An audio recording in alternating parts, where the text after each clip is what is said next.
जय गुरुदेव आप सभी को। आइए आज हम सब जानेंगे कि क्या है कुंडलिनी शक्ति और क्यों बिना समर्थ गुरु के किसी योगिक क्रिया से जागृत करने पर कर देती है पागल। जिस स्त्री शक्ति देवी शक्ति को हम संसार में राधा, सीता, पार्वती, अंबा, भवानी, योगमाया, सरस्वती आदि नामों से पूजते हैं, वह हमारे शरीर में 3.5 परतों में कुंडलित रूप में निवास करती है। मूलाधार में मेरुदंड का आधार सुप्त अवस्था में है और योगियों ने इसे कुंडलिनी कहा है।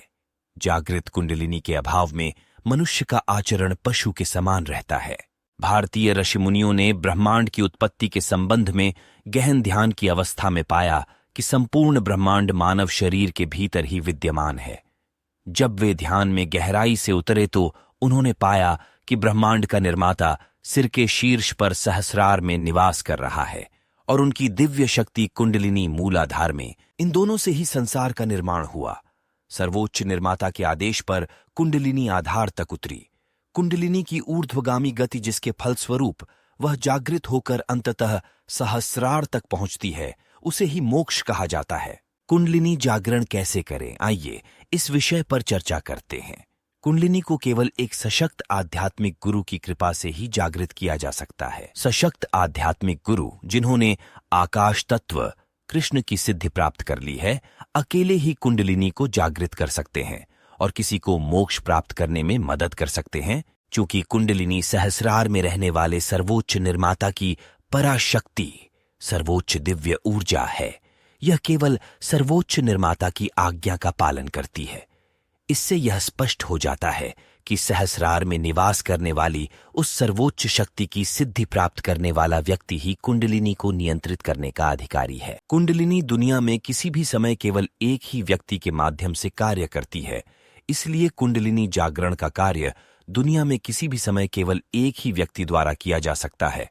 ऐसा आध्यात्मिक गुरु सर्वभौम सत्ता, सार्वभौमिक शक्ति है।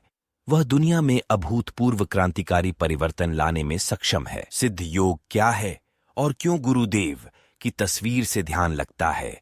क्यों शक्तिपात दीक्षा वाले दिन ही साधकों को भिन्न भिन्न प्रकार की यौगिक क्रिया होती है और केवल संजीवनी मंत्र जाप से ही कुंडलिनी अपना कार्य प्रारंभ कर देती है?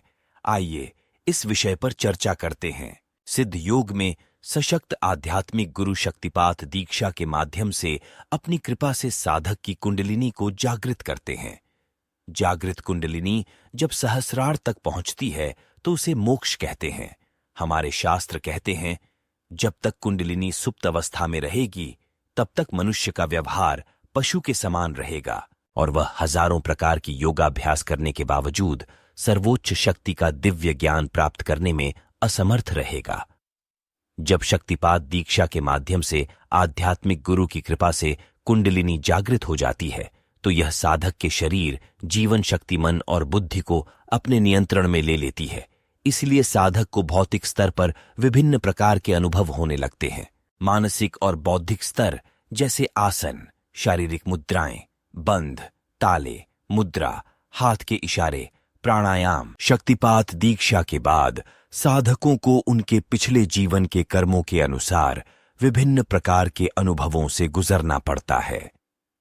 शास्त्रों ने इन्हें क्रियावती, कलावती, वर्णमय, वेदमय, ज्ञानमय आदि प्रकार की दीक्षा के रूप में वर्गीकृत किया है। क्रियावती दीक्षा में जिस क्षण शक्तिपात होता है, साधक को आसन, बंध, मुद्रा और प्राणायाम जैसी विभिन्न प्रकार की यौगिक क्रियाओं का अनुभव स्वतः ही हो जाता है।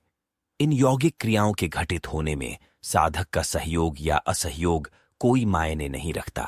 साधक अपना ध्यान आज्ञा चक्र पर रखते हुए गुरु द्वारा दिए गए मंत्र का मानसिक जाप करता रहता है। जागृत कुंडलिनी सभी प्रकार की यौगिक क्रियाओं को सीधे अपने नियंत्रण में लाती है।